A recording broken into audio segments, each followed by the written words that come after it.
जैसा स्नेह मिला है, क्योंकि गुरु जी की सभी पर असीम कृपा रही है, पर मुझे लगता है कि मुझ पर कुछ ज़्यादा ही असीम कृपा रही है। वो सदैव मुझे अपनी बेटी कहकर संबोधन करते थे और बेटी दामाद की भांति यहाँ से विदाई भी देते थे, तो मुझे उनकी कमी भी खल रही है। मैं हृदय से उनकी कमी महसूस कर रही हूँ इन सभी कार्यक्रमों के बीच। इस बीच जो गुरुदेव यहाँ पर बैठे हैं या और जो भी महात्मा आए हैं वो मूर्ति रूप में स्थापित हैं, उनके सामने जाती हूँ तो मुझे आभास होता है कि हमारे गुरु जी का आश्रम है।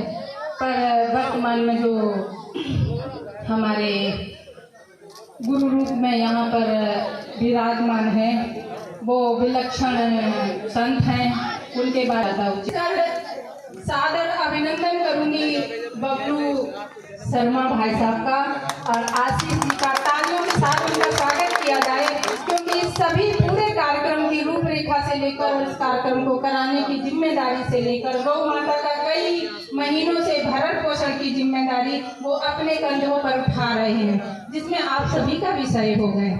इस आश्रम पर, इस आश्रम के आसपास जो गांव है वहां पर रहने वाले लोग वाकई दिव्य विभूति हैं।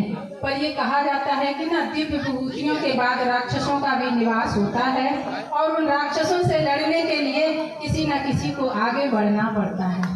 तो कृपा करके साहस करें, यहाँ की गौ रक्षा जरूर करें और इसी तरह के कार्यक्रम होते रहें और बबलू भाई साहब का उत्साहवर्धन करें। साथ ही आशीष जी ने भी महती योगदान दिया है और यहाँ के समाज जो आसपास के ग्रामवासी हैं, मैं भी लक्ष्मणपुर तिलक की यहाँ की बेटी हूँ, आप सबकी बहन हूँ, इसलिए इतने स्नेह पूर्वक अपनी बात कह पाती हूँ और अधिकार से भी कहती हूँ कि यहाँ महाराज यहाँ विराजमान थे तो किसी चीज की कमी नहीं थी। यहाँ पर रिद्धि सिद्धि चारों तरफ से बरसती थी।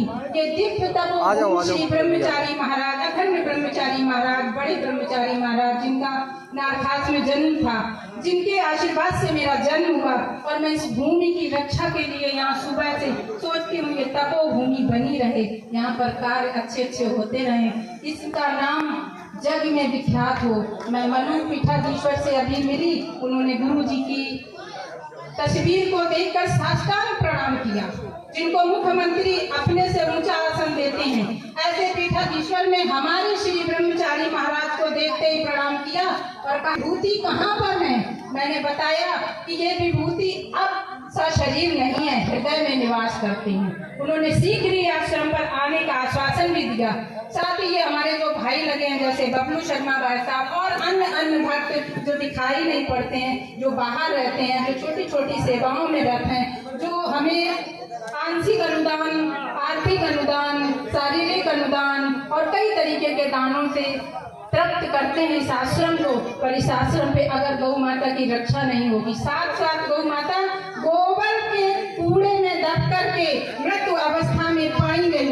मैं ये कहती हूँ तिलक निवासी क्या ये, नारखास निवासी क्या ये, नागपुर निवासी, नरसिंहपुर निवासी, भवनपुर निवासी या मिंडा कुमार झींझर कानपुर देहात, ये एक दिव्य आश्रम है, इसकी रक्षा नहीं हो सकती है, इसके लिए आवाज नहीं उठाई जा सकती, इसके लिए सब डर रहे हैं।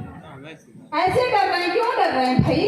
अगर संत स्वरूप विराजमान है तो वहाँ दूसरे संत भी आकर रह सकते, एकाधिकार किसी का नहीं हो सकता है। और अगर एकाधिकार होगा तो मैं देव कुमारी ईश्वर को साक्षी मानकर मैं जब तक लड़ती रहूंगी अंतिम समय तक, और इतनी लड़ाई करूंगी कि चाहे जो भी मठाधीश हो, चाहे जो भी पदाधिकारी हो, अगर यहाँ पर अत्याचार अनाचार का अधिकार होगा तो मैं उसके लिए सतत लड़ती रहूंगी। ये मेरा वचन है और मैं इसी के साथ यहाँ पर जो भी संत आएंगे, अगर उनका स्वागत नहीं होगा, उनका सम्मान नहीं होगा, यहाँ युवा वर्ग अगर सिर्फ सेल्फी लेने के लिए आश्रम पर आएगा, गौ माता भूखी बनी रहेंगी, तो मैं यहाँ पर सभी प्रबुद्ध वर्ग से हाथ जोड़कर विनम्र निवेदन करती कि ऐसी कुरीतियों को रोकें। मुझे इतना समय दिया इस भव्य कार्यक्रम में, इस भव्य झांकियों के बीच मुझे बोलने का अवसर मिला।